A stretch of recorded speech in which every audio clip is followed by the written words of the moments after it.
ഒരു ഉറക്കമൊക്കെ കഴിഞ്ഞ് എണീറ്റിട്ടുള്ള കലാപരിപാടിയാണ് കേട്ടോ. നമ്മൾ ശ്രദ്ധിക്കണില്ല എന്ന് അറിഞ്ഞു കഴിഞ്ഞാൽ അവർ വേറെ ഏതോ ലോകത്തിരുന്ന് കളിക്കും. പക്ഷെ ശ്രദ്ധിക്കാണ്ടിരിക്കാൻ പറ്റില്ല, കാരണം അവസാനം അടിയാവും.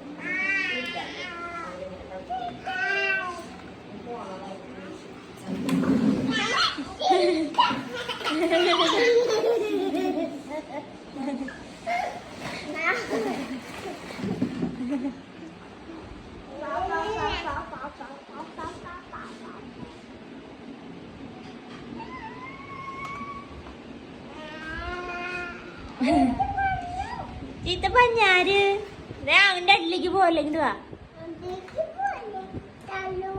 ആ തല മുട്ടൂടാ, അതിന്റെ അടിയിലേക്ക് പോയി കഴിഞ്ഞാ തല മുട്ടുണ്ടോണു.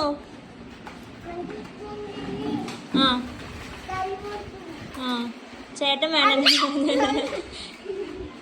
ഇനി വാ.